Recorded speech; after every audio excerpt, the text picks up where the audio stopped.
మరోసారి పాకిస్తాన్ కుక్కలు మురుగుతూ ఉన్నాయి. పాకిస్తాన్ సంబంధించిన ఓ మంత్రి విషం చిమ్మే ప్రయత్నం చేస్తున్నారు. సింధు జలాలపైన పాక్ మంత్రులు మాట్లాడిన మాటలు మరోసారి భారత్ని యుద్ధానికి సిద్ధం కమ్మని రమ్మని పిలుస్తున్నట్టుగానే ఉంది.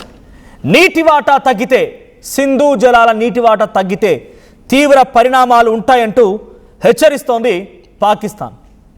మన వాటా తిని, మన దగ్గర నీళ్ళని అడుక్కు తిని, మనం వేసే భిక్షని వాళ్ళు తింటూ మన దగ్గర వస్తున్నటువంటి ఆ నీటి ప్రవాహంతో వాళ్ళు బతికి మన మీదే మళ్ళీ మా సొంత ఆస్తి, మాకు రావాల్సిన ఆస్తులంటూ ప్రగల్భాలు పలుకుతోంది పాకిస్తాన్. ఇక్కడ మాట్లాడుతున్న చూడండి, ఆ మైక్లో మాట్లాడేటువంటి వ్యక్తి, ఆ మీడియా సమావేశంలో మాట్లాడుతున్నటువంటి వ్యక్తి మసూద్ మాలిక్ వాడు మంత్రి, పాకిస్తాన్లో ఓ మంత్రి. సో నాకు తెలిసి సెంట్రల్ మినిస్టర్ ఏం కాకపోవచ్చు, కానీ ఒక స్టేట్ రిలేటెడ్కి సంబంధించినటువంటి ఒక మినిస్టర్ అయి ఉంటాడు. అడేం మాట్లాడుతున్నాడంటే, మా నీటి హక్కులను కాపాడుకుంటామంటూ బిల్డప్లు ఇస్తున్నాడు. సింధు జలాల అంశం జాతీయ భద్రతతో ముడిపడినటువంటి అంశం అని చెప్తున్నాడు. సో ప్రజెంట్ 1960లో ఎప్పుడైతే సిమ్లా అగ్రిమెంట్తో భాగంగా అప్పుడు వరల్డ్ బ్యాంక్ మీడియేషన్ తీసుకొని పోనీలే చస్తాడు వెరవ, నీళ్ళని చచ్చిపోతున్నాడు కదా, సరే భారత్ను ఒప్పించి వాళ్ళకి ఎంతో కొంత నీళ్లు కట్టబెడతామని చెప్పి మొత్తం 6 ఉపనదులు ఉంటే దాంట్లో 3టికి భారత్కి పూర్తి స్థాయి స్వేచ్ఛనిస్తూ కంప్లీట్గా భారత్ స్వేచ్ఛనివ్వడం అది మన హక్కు, మనకు సంబంధించిన ఆస్తి. ఇంకా మిగిలిన 3టికి భారత్ చేతులతోనే భిక్ష వేయిస్తూ మనం ఉమ్మేటువంటి ఆ ఉమ్ముని నాకుతూ బతికే పాకిస్తాన్. ఈ పదం నేను మాట్లాడుతున్నందుకు చాలా ఎక్స్ట్రీమ్గా అనిపించవచ్చు, బట్ నిజం. మీరు కావాలంటే గూగుల్ మ్యాప్స్ ఓపెన్ చేసి చూడండి, మీకు మ్యాప్లో ఓపెన్ చేసి చూడండి. రవి, బియాస్, సట్లెజ్ ఈ 3 నదుల పైన పూర్తి స్థాయిలో వీటిని తూర్పు నదులు, ఈస్టర్న్ రివర్స్, ఇవి కంప్లీట్గా మన ఆధీనంలో ఉంటాయి. మిగిలినటువంటి 3 నదులు సింధు, జీలం, చినాబ్, ఈ 3 కూడా పాకిస్తాన్లో ఆధీనంలో ఉండడం కాదు, మనం వదిలేస్తే వాళ్ళు బతకాలంతే. ఇది అప్పుడు కుదిరిన అగ్రిమెంట్. ఇఫ్ ఎట్ ఆల్ ఎప్పుడైనా సరే మీ అగ్రిమెంట్ని బ్రేక్ చేసుకోవచ్చు అనేటువంటి ఆ క్లాజ్ని కూడా ఆ రోజు వరల్డ్ బ్యాంక్ రాసిచ్చినటువంటి ఆ అగ్రిమెంట్లో ఉంది. అందులో భాగంగానే పహల్గామ్ ఉగ్రదాడి ఘటన జరిగింది. ఆ పహల్గామ్ ఉగ్రదాడి ఘటన తర్వాత మన భారత ప్రభుత్వం ఏప్రిల్ 23న వెంటనే ఆ నీటిని పంపించినటువంటి ప్రక్రియని నిలిపివేసింది. అంటే పూర్తిగా నిలిపివేయడం ఉన్నపలంగా అది అసాధ్యమైన విషయం. కానీ మనకు రావాల్సినందుకు, మనకు వాటా వాడుకునేందుకు డ్యాములకి లేకుంటే ప్రాజెక్టులకి ఇతరత్ర అంశాలకు ఉపయోగించుకునేందుకు రకరకాల ప్లాన్లు వేస్తోంది. కొద్ది గొప్ప ఆ నీళ్ళని హోల్డ్ చేసే ప్రయత్నం కూడా చేస్తోంది. పాకిస్తాన్ అలమటిస్తోంది. పాకిస్తాన్ ప్రాంతం అంతా ఇప్పుడు ఎడారిగా మారిపోయింది. మనం ఎడారనగా ఎక్కడో దూరంగా దుబాయ్లోనో అటువంటి ప్రాంతాల్లో అనుకుంటుంటాం, కానీ పాకిస్తాన్ ఇప్పుడు అదే వదిరిగా ఎడారిగా మారిపోతోంది. ఉద్యోగాలు లేవు, స్కార్సిటీ వచ్చింది, ఫైనాన్షియల్ క్రైసిస్ వచ్చింది, ఇండస్ట్రీస్ నడవడం లేదు, అగ్రికల్చర్ యూసేజ్కి వాటర్ లేవు, ప్రతి దానికి నీళ్ళే కదా ముఖ్య అంశం. సో నీళ్ళు రాకపోవడంతో అల్లాడిపోతున్నారు. అందుకే వీడు మాట్లాడుతున్న మాట ఏంటంటే, మాలిక్ అంటే వీడి పేరు, మేము చేతులు నరికేస్తాం, ఏ నీళ్ళనైతే ఆ చేతులు ఆపుతున్నాయి ఆ చేతులు నరికేస్తామని వాడు మాట్లాడుతున్నాడు. సైనిక చర్యలకి మేము వెంటనే వెనకాడబోము, ఎలాగైనా సరే అంతు తేలుస్తామన్నట్టుగా కాజా ఆసిఫ్ మాట్లాడుతున్నారు.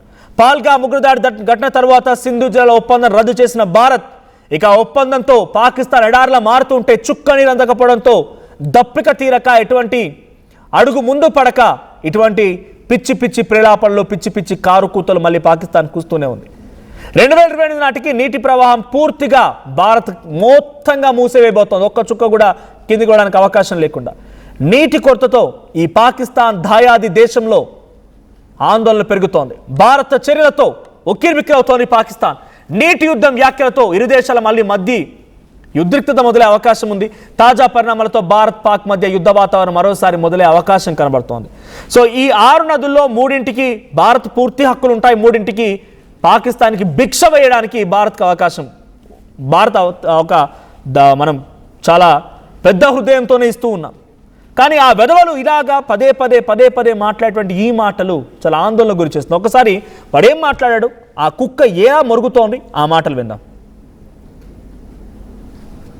सीसा पिलाई दीवार बनकर खड़े हो गए कर चुके हैं कि जो हमारे पानी पे हाथ डालेगा हम वो हाथ ही काट देंगे। और सिर्फ ऐलान नहीं कर चुके, 2 मरतबा 1-1.5 साल में दिखा चुके हैं कि अगर किसी ने हाथ डाला तो हम हाथ काट देंगे। लेकिन सवाल इंसाफ का भी तो है, हम तो अपने आप को बचा लेंगे, हमारी तो जो अफवाज हैं उन्होंने 2 मर्तबा सीसा पिलाई दीवार बनकर खड़े हो गए और दोनों मर्तबा उन्होंने दिखाया कि पानी नहीं, हम तो हवा के ऊपर भी हाथ डालोगे तो तुम्हारा हाथ पकड़ लेंगे। अरे भाई, हम तो मुहर्रम के महीने में बैठे हैं, हमारे यहाँ तो हम तो पहले से कातिल के सामने खड़े होकर हक के लिए जान देने की तो हमारी ट्रेडिशन है और हमारे पास तो ट्रीटी है। मुकदमा हम कल पेश करेंगे सबके सामने, दुनिया के सामने पेश करेंगे। अभी भी 2 जगह पे करके आए, दोबारा कल पेश करेंगे। ये कर चुके हैं कि जो హాత్ కాటేంగే ఏ నీళ్ళనైతే ఆ చేతులు ఆపుతున్నాయో ఆ చేతులని నరికేస్తామని మాట్లాడుతున్నాడు ఈ బెరవ।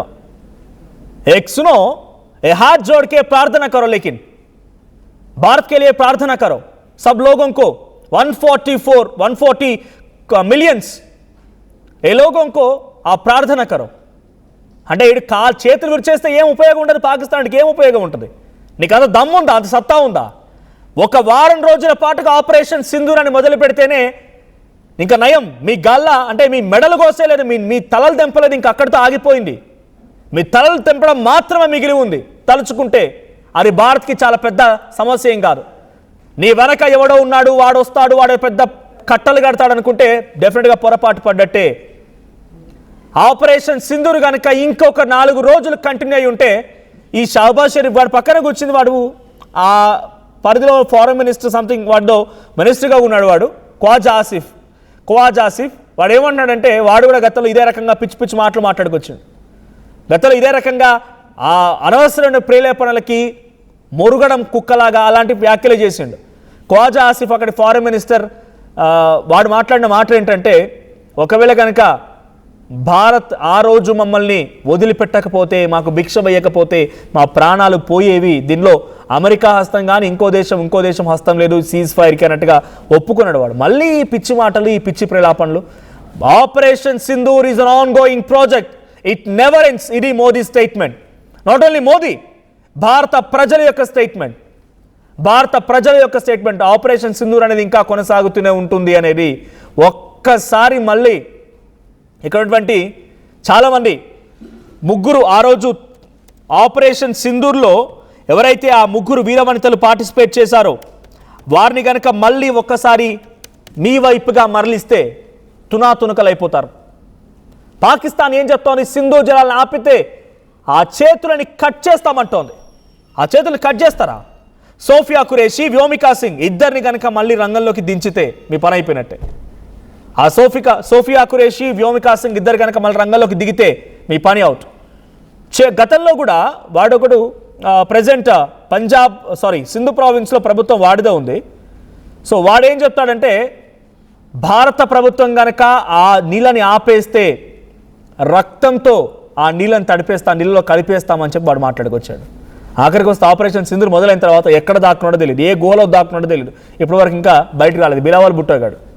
బిలావల్ భుట్టో వాడు మాట్లాడిన స్టేట్మెంట్ ఏంటంటే, భారత ప్రభుత్వం లేదా భారతలు కనుక ఆ నీళ్ళని ఆపేస్తే ఆ నీళ్ళలో రక్తాన్ని పారిస్తాం అన్నదుల్లో అన్నాడు। ఆడ ఆ గుహలోకి ఎప్పుడైతే అడుగు పెట్టాడో మళ్ళీ ఇక బయటకు రాలేదు, గుహలో నుంచి అందులో దాక్కుని ఉంటున్నాడు, ఎక్కడున్నో తెలియదు వాడు ఇంకా। ఇలాంటి వాళ్ళు భారతదేశం గురించి పదే మాట్లాడుతూ ఉంటే చాలా దారుణంగా ఉంది। ఇప్పుడు వీళ్ళు ఏం చేస్తున్నారు తెలుసా, ఏకంగా చరిత్రనే మార్చేస్తున్నారు। గౌతమి బుద్ధుడు మావాడని, అక్కడి నుంచే సింధు అనేది పదం మొదలైందని, సింధు జలాలకి పూర్తిస్థాయి వారసులం మేమని, మొహెంజోదారో, హరప్ప ఇలాంటి ప్రాంతాలకు సంబంధించి చరిత్ర కలిగి ఉన్న మేమని, సింధు నాగరికత మాదని, ఇలాంటి పదాలు మొత్తం వాడు మాట్లాడుతూ చరిత్రనే తిరగరాసే ప్రయత్నం। వాడి అవసరాల కోసం ఉమ్మిన ఆ ఉమ్మి నాకే వ్యక్తి వీడు, మనం నేలపై ఉమ్మేసిన ఆ ఉమ్మిని నాకే వ్యక్తి, మలం ఇంకా ఇంతకు మించిన మాట్లాడకపోవచ్చు, మలం తినేటువంటి వ్యక్తులు వీళ్ళ మాట్లాడేది। పాకిస్తాన్ మేమిచ్చే భిక్షతో బతుకుతున్న దేశం మళ్ళీ పాకిస్తాన్ అంటోంది మా చేతులు నరికేస్తానంటావు, దూరుకుంటారా? 140 కోట్ల మంది జనం ఒక్కసారి ఇక్కడ నుంచి జై హింద్ అని కేక పెడితేనే పాకిస్తాన్ సగం చచ్చిపోవాలి, అక్కడి అధికారులు కానీ ఆర్మీ కానీ సగం వాళ్ళ చెవులు పగిలి గుండెలు పగిలి చచ్చిపోవాల్సిందే। వీడు మాట్లాడుతున్నాడు చేతులు కట్ చేస్తామని। ఆపరేషన్ సింధూర్ గుర్తుపెట్టుకోండి, కేవలం ఇక్కడి మహిళల నుదిటిన బొట్టును తుడిపేసినందుకే ఆ సింధూరాన్ని తిరిగి అద్దడం కోసం వాళ్ళ యొక్క భర్తల మరణాన్ని ఒక రకంగా ఉగ్రరూపంగా మలిచినటువంటి ఇక్కడ కొంతమంది ఆర్మీ కానీ, ఇక్కడ నేవీ కానీ, ఇక్కడ ఎయిర్ ఫోర్స్ కానీ రంగంలోకి దిగి చుక్కలు చూపించింది పాకిస్తాన్కి। 9 టెర్రర్ క్యాంప్స్, 13 ఎయిర్ బేస్లు, జైష్-ఈ-మొహమ్మద్, హిజాబుల్ ముజాహిదీన్, లష్కర్-ఈ తోయిబా వాళ్ళ ఎయిర్ బేసెస్, వాళ్ళ టెర్రర్ క్యాంప్స్ మొత్తాన్ని కుప్పకూలిస్తే వాళ్ళ శవాలు లెక్క పెట్టుకోవడానికి కొన్ని రోజులు పట్టింది మీకు. ఇంకా మీరు మాట్లాడుతున్నారా? ఏదో అమెరికా వచ్చింది, మీకు ఏదో 10 రూపాయలు ఇచ్చింది, 25 రూపాయలు ఇచ్చింది చెప్పి ఆ వాపును చూసి, ఆ బలుపును చూసి రెచ్చిపోతే డెఫినెట్గా దానికి తగ్గట్టుగా పర్యవసానాలు ఉంటాయి. వాడేమంటాడు? హాత్ కాటేంగే అంటున్నాడు. మళ్ళీ ఒకసారి మాట వినిపిస్తాను మీకు నేను. ఆ నీళ్ళని ఏ చేతులు అయితే ఆపుతున్నాయో ఆ చేతులు నరికేస్తానో పదాన్ని పాకిస్తాన్ మాట్లాడితే చూస్తూ ఊరుకుంటుందా భారత ప్రభుత్వం? భారత ప్రజలు చూస్తూ ఊరుకుంటారా? ఆన్ గోయింగ్ ప్రాజెక్ట్ అన్నట్టుగానే 1-2 సార్లు కనుక మళ్ళీ ఆపరేషన్ సింధూర్ని 1-2 రోజులు కనుక కంటిన్యూ చేయాల్సి వస్తే ఈసారి పాకిస్తాన్ అవుట్. చైనా వస్తుందా? ఏం చేస్తుంది వచ్చి? పాకిస్తాన్ మీద అటాక్ చేస్తే అమెరికా వస్తుందా? ఏం చేస్తుంది వచ్చి? అమెరికా ప్రతి దాంట్లో వేలు దూర్చి పాకిస్తాన్కి సహకరిస్తాడా? మొన్న ఈ మధ్య పాకిస్తాన్ ఉగ్రవాదులు ఏ దేశం ఎటువంటి మారణకాండాన్ని సృష్టించారన్నప్పుడు అమెరికా కూడా దాంట్లో బాధితుల లిస్టులో ఉంది. వాడు సపోర్ట్ చేస్తాడు ఇక్కడ. ఒకసారి మళ్ళీ ఆ హాత్ కాటింగ్ అనేటువంటి ఆ పదం వినండి, పీసీఆర్ ప్లే చేయండి. हमारे यहाँ तो हम तो पहले से बातिल के सामने खड़े होकर हक के लिए जान देने की तो हमारी ट्रेडिशन है और हमारे पास तो ट्रीटी है। मुकदमा हम कल पेश करेंगे सबके सामने, दुनिया के सामने पेश करेंगे। अभी भी 2 जगह पे करके आए हैं, दोबारा कल पेश करेंगे। ये कर चुके हैं कि जो हमारे पानी पे हाथ डालेगा हम वो हाथ ही काट देंगे। और सिर्फ ऐलान नहीं कर चुके, 2 मरतबा 1-1.5 साल में दिखा चुके हैं कि अगर किसी ने हाथ डाला तो हम हाथ काट देंगे। लेकिन सवाल इंसाफ का भी तो है। हम तो अपने आप को बचा लेंगे, हमारी तो హాత్ కాటేదేంగంట. మెడల్ తలకాయలు లేచిపోతాయి. ఇంకా అచ్చ భాషలో చెప్పంటే పుర్రలు లేచిపోతాయి, ఒక్కొక్కటి పుర్రలు లేచిపోతాయి. ఇది ఆపరేషన్ సింధూర్ ద్వారా నిరూపితమైంది. ఆ ఉగ్రవాదుల యొక్క ప్రాణాలు తీస్తే ఆ ఉగ్రవాదులకు ₹1 కోటి చొప్పున మీరు అనౌన్స్ చేసి భిక్ష పెట్టండి అని చెప్పి మోకాళ్ళ మీద మోకరిల్లి అడిగితే అప్పుడు భారత ప్రభుత్వం కొంత కంట్రోల్ చేసింది. ఎవడో వచ్చి చెప్తేనో విక్రమ్ మిశ్రీ మన భారత ఫారెన్ సెక్రటరీ ఆయన ఏం చెప్పారు? చాలా క్లియర్గా రణ్ధీర్ జైస్వాల్ స్పోక్స్ పర్సన్ వీళ్ళు పదే చెప్తూనే ఉన్నారు. ఏ దేశమో చెప్తే ఆ రోజు ఆపరేషన్ సింధూర్ ఆగిపోలేదు. ఎవడో వచ్చి మధ్యవర్తిగా ఉన్నాడని చెప్పేటువంటి మాటలు అన్ని బూటకపు మాటలే. అది ట్రంప్ అయినా ఇంకెవడైనా కేవలం మన దయాదాక్షిణ్యాలే వాళ్ళకు ఈరోజు బతుకుదెరునిచ్చాయి. మళ్ళీ బతకడానికి ఒక అవకాశం ఇచ్చాం. వాడు బతికాడే సరే. ఆపరేషన్ సింధూర్ సమయంలో బలూచిస్తాన్ సంబంధించిన వేరుపాటువాదులు కూడా చాలామంది భారత్ నుంచి సహాయాన్ని కోరారు. కొంచెం సహాయం చేయండి, మీరు రావాల్సిన అవసరం లేదు, పాకిస్తాన్ మేమే ముక్కలు చేస్తామని సహాయం కోరారు. ఖైబర్ పంక్తుకోవాలటువంటి చాలామంది ఆఫ్ఘనిస్తానీలు ఎవరైతే వాళ్ళు కూడా అక్కడ పోరాటం చేస్తున్నారు, వాళ్ళు కూడా పలుమారు సహాయం కోరారు. కానీ ఒక్క సహాయం నిజంగానే భారత్ నుంచి కనుక వాళ్ళకి వెళ్తే మీ పాకిస్తాన్ ముక్కలైపోద్ది. కానీ ధర్మంగా న్యాయబద్ధంగా భారత ప్రభుత్వం, భారత ఆర్మీ వ్యవహరిస్తోంది కాబట్టి పాకిస్తాన్ ఇంకా అలా ఉండిపోయింది. లేదనంటే పాకిస్తాన్ పని అయిపోయింది ఈ పాటికే. ఇప్పుడు ఆ 2028 తర్వాత ఒక్క చుక్క కూడా తిరిగి నీటిని ఒక్క చుక్కను కూడా పాకిస్తాన్ వెళ్ళనివ్వకుండా అన్ని రకాలుగా డ్యాములు, పవర్ ప్రాజెక్టులు కట్టేందుకు భారత ప్రభుత్వం సిద్ధమవుతుంటే అల్లాడిపోతున్నాయి, కూసాలు కదులుతున్నాయి ఈ వదవలవి, ఈ ఫాల్తుగాళ్ళవి. అందుకే ఇట్లాంటి పిచ్చి మాటలు. ఆ రోజు బిలావల్ భుట్టో కూడా వీళ్ళ లెక్కన మాట్లాడు, రక్తాలు బారిస్తామని. ఏమైంది? గోలోకి వెళ్ళి దాక్కొని ఇంకా కూడా బయటకు రాలేదు వాడు. వీడు ఇలా మాట్లాడుతున్న చేతులు కట్ చేస్తాం, చేతులు నరికేస్తాం అంటున్నారు కదా. అంత సీన్ లేదు. కేవలం ఇవన్నీ పిచ్చి అరుపులు, పిచ్చి కేకలు తప్ప వీళ్ళతో అయ్యేది ఏమీ లేదు. సో సింధు జలాలు లేకపోతే వాళ్ళ పరిస్థితి అంటే వాళ్ళకి తెలుసు. ఇప్పటినైనా ప్రార్థన చేసి ఇంకోసారి మా చర్యలు ఉండవు, మేము అక్కడ ఉగ్రవాదం చేత ఉండమని ఆ ప్రార్థన చేసినా ఒప్పుకోవడానికి ఎవరు సిద్ధంగా లేరు. కానీ మీరు ఆ చేతులు నరుకుతానటువంటి ఈ మాటతోనే మీ అహంకారం మరోసారి బయటపడింది. డెఫినెట్గా అంతకంతకి సమాధానం భారత ప్రభుత్వం వైపు నుంచి కూడా రాబోతోంది. మరోసారి ఒక భారీ స్కెచ్కి భారత ప్రభుత్వం కూడా సిద్ధంగా ఉన్నట్టు తెలుస్తోంది. ఒక బిగ్ ఆపరేషన్కి భారత ప్రభుత్వం కూడా సిద్ధంగా ఉంది. చూద్దాం మరి ఏం జరిగిద్దో. సో వీడి మాటలు విన్న తర్వాత మీకేమనిపిస్తోంది? పాకిస్తాన్ భారతీయుల చేతులు కట్ చేస్తాను, ఆ నీళ్ళను వదిలేక పెట్టకపోతే అనేటువంటి ఈ మాట మీకెలా అనిపించింది? ఆపరేషన్ సింధూర్ ఇంకొక 4 రోజులు కరెక్ట్గా జరిగి పాకిస్తాన్ ముక్కలు చేస్తే బాగుండు అని ఇప్పుడు అనిపిస్తోందా? సో మీ అభిప్రాయం ఏంటి? కామెంట్ చేయండి. సేమ్ టైం ఒకసారి మళ్ళీ ఈ బెదబ ఆ పిచ్చు కూతలు విందాం. कर चुके हैं कि जो हमारे पानी पे हाथ डालेगा हम वो हाथ ही काट देंगे। और सिर्फ ऐलान नहीं कर चुके, 2 मरतबा 1-1.5 साल में दिखा चुके हैं कि अगर किसी ने हाथ डाला तो हम हाथ काट देंगे। लेकिन सवाल इंसाफ का भी तो है। हम तो अपने आप को बचा लेंगे, हमारी तो जो अफवाज हैं उन्होंने 2 मर्तबा सीसा पिलाई दीवार बनकर खड़े हो गए और दोनों मर्तबा उन्होंने दिखाया कि पानी नहीं, हम तो हवा के ऊपर भी हाथ डालोगे तो तुम्हारा हाथ पकड़ लेंगे। अरे भाई, हम तो मुहर्रम के महीने में बैठे हैं, हमारे यहां तो हम तो पहले से कातिल के सामने खड़े होकर हक के लिए जान देने की तो हमारी ट्रेडिशन है और हमारे पास तो ट्रीटी है। मुकदमा हम कल पेश करेंगे सबके सामने, दुनिया के सामने पेश करेंगे। अभी भी 2 जगह पे करके आए, दोबारा कल पेश करेंगे। ये कर चुके हैं कि